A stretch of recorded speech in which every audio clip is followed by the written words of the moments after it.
Friends, हम लोग financial statements of companies chapter पढ़ रहे थे। आज की क्लास में हम लोग आईसीआई के पैटर्न के हिसाब से एक केस स्टडी सॉल्व करेंगे। केस स्टडी के कुछ एमसीक्यूज हैं और ये आप यकीन मानिए इसको करने के बाद आपके बहुत सारे कंसेप्ट क्लियर होंगे फाइनेंशियल स्टेटमेंट से रिलेटेड। तो आइए विदाउट वेस्टिंग टाइम शुरू करते हैं। उससे पहले एक बहुत छोटी सी चीज मुझे डिस्कस करनी है फुल फ्लेजेड क्वेश्चन में। आइए पहले उसको डिस्कस कर लें, 2 मिनट लगेंगे बस। देखिए, ये अपने स्टडी मटेरियल का क्वेश्चन नंबर 7 है, ठीक है। इसमें एक पॉइंट डिस्कस करना है मेरे को। द अमाउंट ऑफ, ये 5th point, the amount of balances with bank includes ₹18,000 with a bank which is not a scheduled bank. इस तरीके का पॉइंट तो कई बार आया जितने हमने क्वेश्चंस करे, लेकिन आगे की बात इंपॉर्टेंट है जो मैं डिस्कस करना चाहता हूं। And the deposits of ₹5 lakh are for a period of 9 months. ये कह रहा है जो डिपॉजिट्स 5 लाख के हैं वो for a period of 9 months है, मतलब एक एफडी करवा दी जो 9 महीने बाद तोड़ेंगे हम लोग, ठीक है। आपको पता है हम लोग करंट असेट्स में लिखते हैं किट कसो मतलब, और वहां पर सीआईटी सीएसओ, तो जो सी है वो कैश एंड कैश इक्विवेलेंट्स आता है, हमने क्वेश्चंस में करा है। लेकिन जब मैंने आपके साथ बैलेंस शीट डिस्कस कर रहा था, आप वो वाली वीडियो पे जब जाकर देखोगे तो आपको पता है कि वहां पर मैंने आपको कहा था कैश एंड कैश इक्विवेलेंट की जगह बेटर वर्ड क्या रहेगा, कैश एंड बैंक बैलेंसेस। क्यों रहेगा? क्योंकि कैश एंड कैश इक्विवेलेंट का जो वर्ड है ना, ये शेड्यूल 3 ने भी यूज करा है और AS3 ने भी यूज करा है, लेकिन AS3 ने इसकी डेफिनेशन बदल दी। अब क्योंकि AS को प्रेफरेंस दी जाती है शेड्यूल 3 से, इसलिए AS की चलेगी। अब AS क्या कहता है कि कैश एंड कैश इक्विवेलेंट वो होते हैं जो with in a short period of 3 months cash में कन्वर्ट हो जाए, वो कैश इक्विवेलेंट कहलाते हैं। तो फिर बचे हुए काम गए जो 3 महीने से ज्यादा और 12 महीने से कम हो है, तो वो भी करंट असेट ना, तो वो कहां लिखे फिर हम? तो इस वजह से कहा गया इसका सॉल्यूशन ये है, आप कैश एंड कैश इक्विवेलेंट की जगह क्या लिख दिया करो, कैश एंड बैंक बैलेंसेस। फिर उसके नीचे नोट में जाकर उसके 2 टुकड़े कर दो, एक बना दो कैश एंड कैश इक्विवेलेंट जिसमें वो 3 महीने वाले लिख दो, और अदर बैंक बैलेंसेस लिख दो आप किसमें, वो जो 3 महीने से ऊपर वाले होंगे, मतलब जो आपने कैश एंड कैश इक्विवेलेंट में नहीं लिखे, ठीक है। देखिए, हमने जितने क्वेश्चन करे अभी तक उसमें ऐसा कुछ पॉइंट आया नहीं था, बट यहां पर तो स्पेसिफिकली कह रहा है ये 9 महीने वाला है 5 लाख रुपए, इसको आप कैश एंड कैश इक्विवेलेंट में नहीं लिख सकते। अब फिर आप कहोगे कि हम दो चीजें याद रखें कि कभी कैश एंड कैश इक्विवेलेंट लिखें बैलेंस शीट पे, कभी कैश एंड बैंक लिखें। देखिए, स्टडी मटेरियल ने दोनों तरीके से क्वेश्चन सॉल्व कर रखे हैं, किसी में कैश एंड कैश इक्विवेलेंट ले रखा है, कैश एंड बैंक भी ले रखा है। आप चाहो एक ही फॉलो करो, आप कैश एंड बैंक बैलेंसेस लिख दिया करो। आप क्या लिख दिया करो? Cash and bank balances. तो जब हम cash and bank balances balance sheet में, ठीक है, असेट साइड पर लिख देंगे, फिर उसका जाकर नीचे नोट बनाएंगे किसका, कैश एंड बैंक बैलेंसेस का। तो देखिए कैसे बनेगा, जैसे ये नोट बना रहे हैं हम लोग। अब कैश एंड कैश बैलेंसेस में 2 आ गए। पहला क्या है, कैश एंड कैश इक्विवेलेंट्स, ठीक है। अब कैश एंड कैश इक्विवेलेंट में पहले क्या क्या आएगा, पहले देख लेते हैं। देखिए, एक तो इनके यहाँ कैश इन हैंड है कितना है, 2,10,000। एक बैलेंस इन बैंक है 17,29,000। कैश इन हैंड तो कैश इन कैश इक्विवेलेंट होता ही होता है, कैश इन हैंड तो कैश इन कैश इक्विवेलेंट होगा ही ना। ये कितना है, 2,10,000 रुपए का, इसमें तो कोई प्रॉब्लम है ही नहीं, ठीक है। अब जो बैंक बैलेंसेस है, ठीक है, bank balances with scheduled banks, जो शेड्यूल्ड बैंक के पास है, और विद अदर्स, जो अदर्स के पास है, वो यहां पर लिखते हैं। कैसे लिखेंगे? ये कहता है जो बैलेंस है बैंक में उसमें से 18,000 रुपए ऐसे हैं जो नॉट अ शेड्यूल्ड बैंक में है, 18,000 रुपए। तो विद अदर्स कितने हैं, 18,000 रुपए। तो शेड्यूल्ड बैंक में कितने हैं? देखिए, balance in with bank total है 17,29,000। अब 17,29,000 में से 5 लाख तो आप बिल्कुल अलग कर लो, क्योंकि ये 5 लाख तो 9 महीने वाले हैं। ये देखो, जो 5 लाख है ये 9 मंथ्स वाले हैं। तो बचे कितने, ये बचे 12,29,000 रुपए। ये कैश इन कैश इक्विवेलेंट में आएंगे। अब इस 12,29 में से 18,000 रुपए क्या है, वो नॉन शेड्यूल्ड बैंक में, तो बचे हुए किस में, शेड्यूल्ड बैंक में, ठीक है। तो 12,29,000 में से 18,000 अलग करती हूँ, 12,11,000 रुपये बच गए, 12,11,000 रुपये। तो ये टोटल आ गया हमारा जो कैश एंड कैश इक्विवेलेंट बनेगा 14,39,000। ठीक है, अब नेक्स्ट क्या है, अदर बैंक बैलेंसेस। अब इसके बाद अदर बैंक बैलेंसेस लिख देते हैं, जो कैश एंड कैश इक्विवेलेंट का पार्ट नहीं बने। वो कितने हैं, 5 लाख। ठीक है, तो टोटल आ गया हमारा कितना, ठीक है, 19,39,000। क्लियर हुआ। हम लोग अब MCQs में सबसे पहले केस स्टडी लेने से पहले ये जो इंस्टीट्यूट के स्टडी मटेरियल में दे रखे बड़े सिंपल है, आपको सबको आते हैं ये वाले। ठीक है, इसको जल्दी जल्दी डिस्कस कर लेते हैं अपने स्टडी मटेरियल के। Trade payables as per schedule 3 will include, trade payables में क्या क्या इंक्लूड होगा, dues payable in respect of statutory obligation, जो हमारी स्टैट्यूटरी ऑब्लिगेशंस है, जैसे GST की पेमेंट नहीं करी, TDS की पेमेंट नहीं करी, तो वो सब के ड्यूज क्या ट्रेड पेबल में आएंगे, नहीं। ठीक है, इसको एलिमिनेट कर सकते हो। UPSC SSC के स्टूडेंट में जब MCQ आता है वो लोग एलिमिनेशन मेथड को फॉलो करते हैं कि जो जो नहीं है एटलीस्ट उसको तो काट दो, तो आपके सही होने के चांस बढ़ जाएंगे ना। Interest accrued on trade payables, नहीं, ये भी अदर करंट लायबिलिटी होता है। बिल्स पेबल, बिल्स पेबल होगा। बिल्स रिसीवेबल तो वैसे ही असेट होता है, तो क्या आ गया आंसर, बिल्स पेबल। समझ में आ गई बात। Securities premium account is shown on the liability side in the balance sheet under the heading, किस हेडिंग में दिखाया जाता है, रिजर्व्स एंड सरप्लस। ठीक है, fixed assets held for cell, ये अभी सितंबर के पेपर में आके भी चुका है, will be classified in the company's balance sheet as current asset. Held for sale, बेचने के लिए रखा है, तो करंट एसेट की डेफिनेशन में आ गया ना, जो 1 साल के अंदर अंदर कैश में कन्वर्ट हो जाएगा। ठीक है, 1 साल या फिर ऑपरेटिंग साइकिल में। Current मैच्योरिटीज of long term debt will come under, current मैच्योरिटीज long term debt की किस में आएगी, देखिए करंट लायबिलिटी तो है ही, शॉर्ट टर्म बोरिंग्स है वैसे ही। अब देखिए ये दोनों ही हैं, मतलब करंट लायबिलिटी को भी कोई झुठला तो नहीं सकता कि करंट लायबिलिटी क्यों नहीं कहेंगे हम इसको। एक चीज तो पता है कि लॉन्ग टर्म बोरिंग और शॉर्ट टर्म प्रोविजंस तो नहीं है। अब आप बताइए करंट लायबिलिटी या शॉर्ट टर्म बोरिंग्स में से किसको टिक करें, ज्यादा स्पेसिफिक कौन सा है, short term borings. Current liability तो जनरल हेड हो गया, जो मेन हेड है, उसमें तो और 4 होते हैं, short term borings, trade payables, other current liability, short term provisions, 4 होते हैं ना, तो ये तो जनरल हेड हुआ, इस वजह से क्या टिक करेंगे हम, शॉर्ट टर्म बोरिंग्स।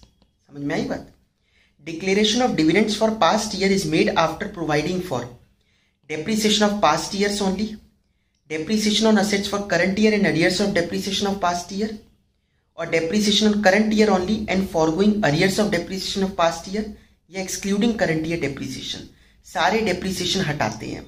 हमने डिविडेंड की क्लास कंसेप्ट डिस्कस करे थे, पूरा आफ्टर प्रोवाइडिंग फॉर डेप्रिसिएशन, चाहे आप करंट ईयर का प्रॉफिट लो चाहे प्रीवियस ईयर के प्रॉफिट्स लो, आपको डेप्रिसिएशन वहां से हटाना है।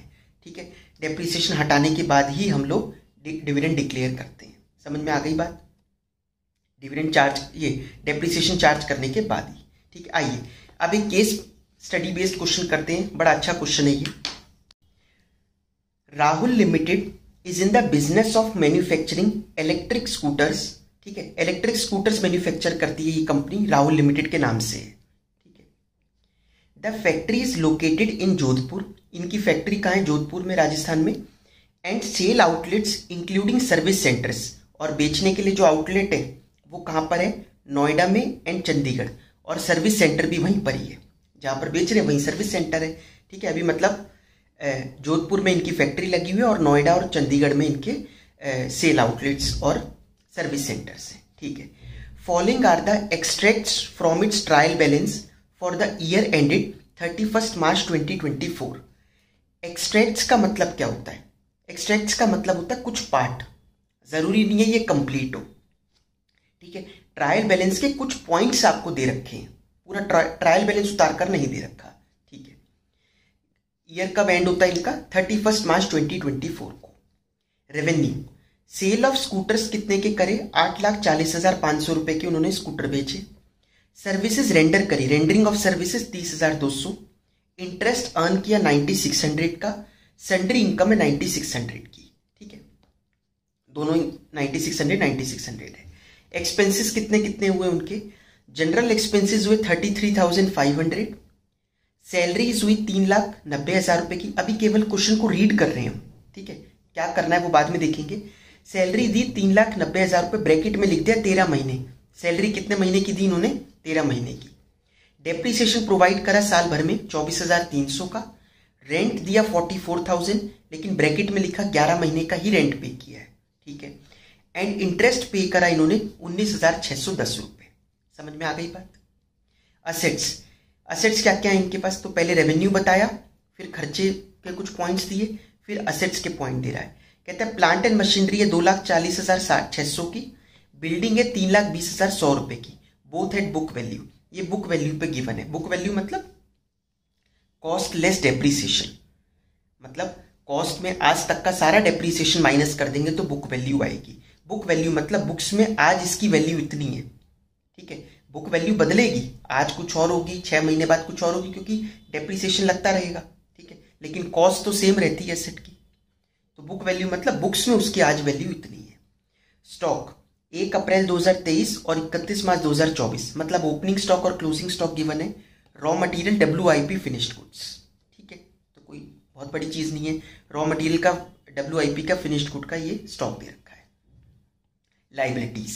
लाइबिलिटी में पहला पॉइंट दिया, डिबेंचर्स इशू करे थे 2022 में, appears at rupees 1,10,600 on closing date. अच्छा, डिबेंचर्स इन्होंने 2022 में इशू करे थे जो 1,10,600 के अपीयर कर रहे हैं क्लोजिंग डेट पे। क्लोजिंग डेट मतलब 31 मार्च 2024 को। It would be redeemed after 5 years, ये 5 साल बाद रिडीम होंगे।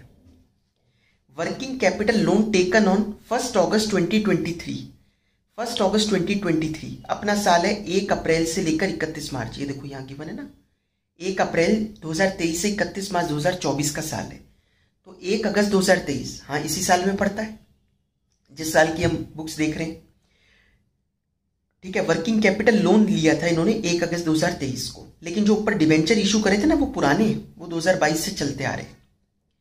तो वर्किंग कैपिटल लोन कब रीपे करना है? टू बी रीपेड ऑन 1 अगस्त 2024, मतलब 1 साल बाद रीपे होगा। ये कितने के हैं? 70,000 रुपये का, ठीक है। वर्किंग कैपिटल के लोन, वर्किंग कैपिटल लोन वैसे भी शॉर्ट टर्म लोन ही होता है, तो शॉर्ट टर्म लोन है तो 1 साल के अंदर पे हो जाएगा। Term loan taken from bank in the beginning of year worth rupees 3 lakh रुपए। 3 लाख रुपए का लोन लिया है साल के शुरू में, ठीक है। टर्म लोन है, टर्म लोन मतलब लॉन्ग टर्म लोन्स होते हैं ये, कोई प्लांट एंड मशीनरी वगैरह खरीदने के लिए लिया हो, ठीक है। It would be repaid annually in 6 equal instalments. Annually पे होगा ये 6 इक्वल इंस्टॉलमेंट्स में 6 बार करके। अब 3 लाख को 6 बार करके करेंगे तो कितना हो गया? 50,000 रुपये साल का हो गया। स्टार्टिंग फ्रॉम 1 अप्रैल 2024, पहली इंस्टॉलमेंट कब जाएगी? अगले साल के पहली तारीख को, 1 अप्रैल 2024, क्योंकि हमने 1 अप्रैल 23 को तो लोन ही लिया है। अगली इंस्टॉलमेंट मतलब पहली जाएगी 1 अप्रैल 24, फिर 1 अप्रैल 25, ऐसे करके 6 इंस्टॉलमेंट में ये लोग पेमेंट करेंगे, ठीक है। You are required to answer the following questions considering the requirements of schedule 3 of Companies Act 2013। Schedule 3 के हिसाब से हमारे को, मतलब शेड्यूल 3 को फॉलो करते हुए बताना है कि इनके आंसर क्या होंगे। आइए शुरू करते हैं। Revenue from operations to be recognised in statement of P&L is, पहला कहता है रेवेन्यू फ्रॉम ऑपरेशंस कितना होगा जो P&L में हम लेकर जाएंगे। आपको P&L का फॉर्मेट ऑलरेडी हमने डिस्कस करा है। सबसे पहला ही पॉइंट क्या आता है? Revenue from operations. कहता है कितना अमाउंट होगा? 4 अमाउंट गिवन है, 840,500, 870, 8,80,000, 8,89,900। देखिए रेवेन्यू का पॉइंट ये दे रखा है, स्कूटर की सेल हुई 8,40,500, एक पॉइंट तो इन्होंने, एक जो वो दिया हुआ है ऑप्शन, वो 8,40,500 भी दिया हुआ है।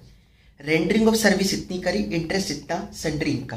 देखिए मैं कहूँगा कि आंसर सुनने से बढ़िया है आप वीडियो को पॉज करके एक बार खुद सोचो कि इसका आंसर क्या होना चाहिए, ठीक है। क्योंकि आपको केवल सुनना नहीं है, आपको समझना भी है। इस तरीके का क्वेश्चन अगर पेपर में आता है तो, ठीक है, तो बेटर होगा कि आप एक बार खुद दिमाग लगाओ, फिर उसके बाद ये वीडियो सुनो।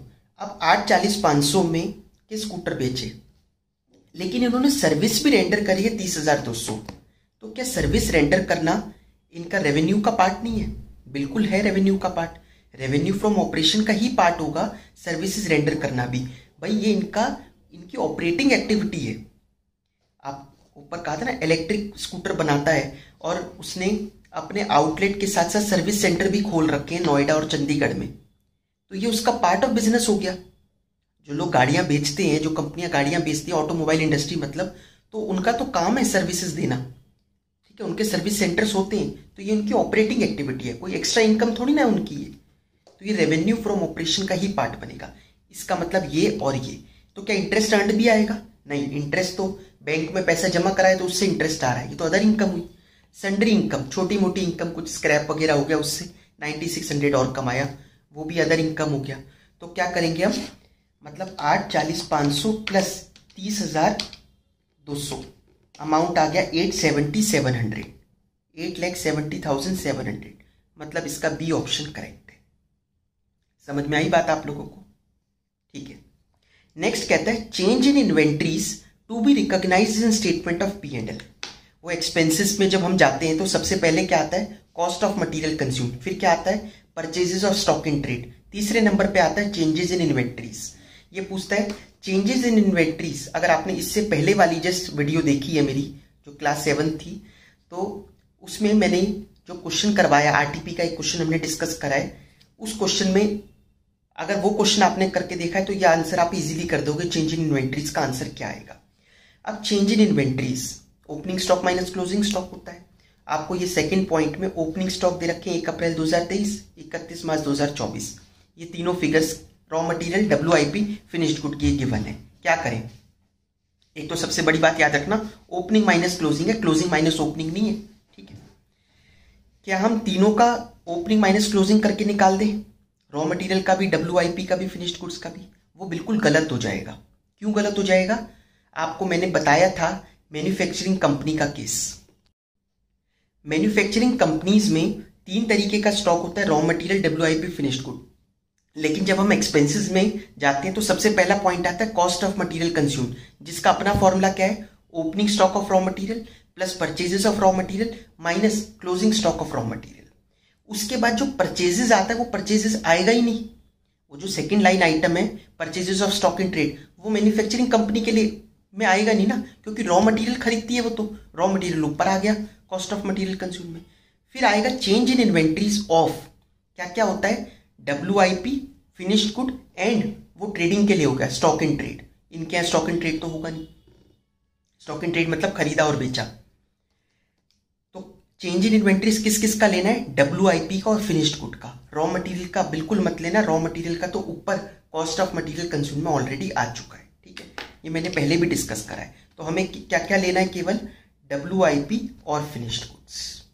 तो देखते हैं WIP का कितना बन रहा है, 13,280 माइनस 11,190, तो ये 2090 पॉजिटिव आ गया। फिनिश्ड गुड्स का 70560 माइनस 81750, ठीक है, ये माइनस में आ गया 11,190, तो ये माइनस में और ऊपर प्लस में, तो नेट करके आया 9100 माइनस के। तो चेंज इन इन्वेंट्रीज कितना हुआ, माइनस के 9100, ये वाला ऑप्शन हो गया।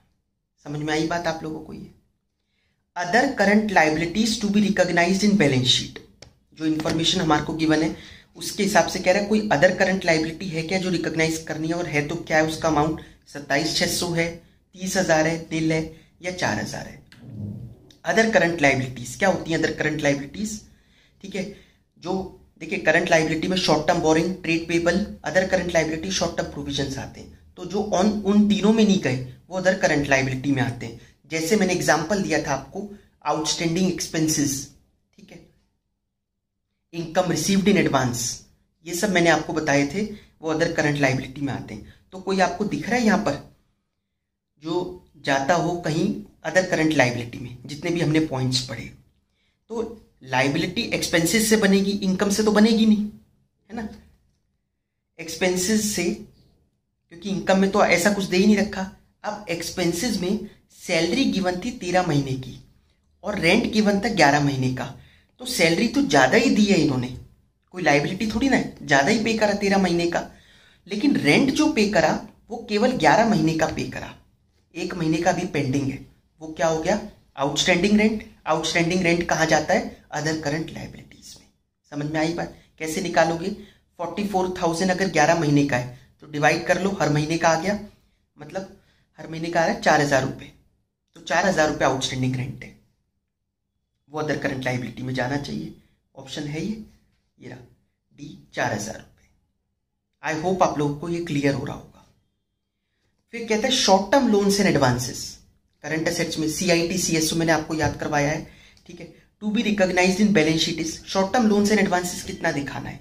कोई हमने शॉर्ट पीरियड के लिए कोई लोन या एडवांस दे रखा हो, तो आपने क्वेश्चन पूरा पढ़ा, कहीं था लाइबिलिटी में पढ़ ली, असेट पढ़ ली, रेवेन्यू में भी कुछ नहीं था, एक्सपेंसेस में फिर वही बात, सैलरी 13 महीने की पे करी, 1 महीने की एक्स्ट्रा पे करी, एडवांस में पे करी, तो ये आएगा short term loans and advances. तो 3,90,000 डिवाइडेड बाय 13 कर दो, तो ये आ गया 30,000 रुपये। 30,000 रुपये एक्स्ट्रा पेड है, तो ये हो गया short term loans and advances. आई बात समझ में। Next, short term borrowings to be recognised in balance sheet is, short term borrowings कितना आएगा बैलेंस शीट में। देखिए लाइबिलिटीज आपको गिवन है ये 3, एक डिबेंचर है जो पुराने चलते आ रहे हैं। अच्छा, अब ये जो डिबेंचर पुराने चलते आ रहे हैं ये कब रिडीम होंगे, ये कहते हैं 5 साल बाद होंगे, ये तो शॉर्ट टर्म बोरिंग नहीं हो सकती। दूसरा कहते हैं वर्किंग कैपिटल लोन लिया 1 अगस्त 2023 को, जो रीपे करना है 1 अगस्त 2024 को, 1 साल के अंदर अंदर रीपे हो जाएगा। और वैसे भी वो तो हम बैलेंस शीट से देखते हैं, 1 अगस्त से नहीं देखना। बैलेंस शीट जब बना रहे हैं 31 मार्च 2024 की बैलेंस शीट बना रहे हैं, तो वो तो अगले दिन ही पे होना है 1 अप्रैल 2024 को, तो 1 साल के अंदर अंदर पे होना है 70,000 रुपये का। तो ये 70,000 क्या हो गया, शॉर्ट टर्म बोरिंग हो गई। क्या केवल 70,000 रुपये होगी? नहीं, दिमाग लगाओ आप, याद होगा आपको, टर्म लोन है ये। अब टर्म लोन 3 लाख रुपए का इन्होंने लिया, जिसको 6 इक्वल इंस्टॉलमेंट्स में पे करेंगे, मतलब 3 लाख डिवाइडेड बाय 6, हर साल 50-50 हज़ार रुपये देंगे। तो अगले साल 50,000 रुपये जाएगा, इसको बोलते हैं current maturities of long term loan, है ना। तो ये लॉन्ग टर्म लोन की करंट मेच्योरिटीज है, जो अगले साल ही 1 साल के अंदर अंदर पे हो जाएगी। तो ये 50,000 रुपये क्या हुआ, करंट लाइबिलिटी हुआ, शॉर्ट टर्म बोरिंग्स हुआ, ठीक है। बाकी जो बचा 2.5 लाख रुपए, वो तो लॉन्ग टर्म बोरिंग ही है। तो 50,000 ये और 70,000 ये, 1,20,000 रुपये हो गया, ठीक है। ये चला जाएगा शॉर्ट टर्म बोरिंग्स 1,20,000 रुपये। समझ में आई बात, इंपॉर्टेंट था ये।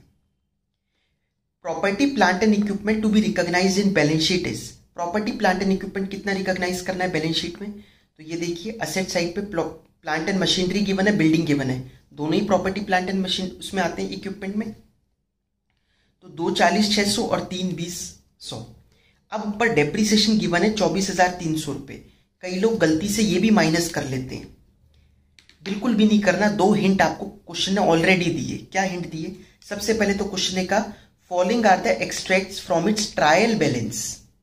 ये डेप्रीसिएशन ट्रायल बैलेंस में आ रहा है, ट्रायल बैलेंस में आने का मतलब इसकी एंट्री ऑलरेडी पास हो चुकी, depreciation account debit to asset account, ठीक है।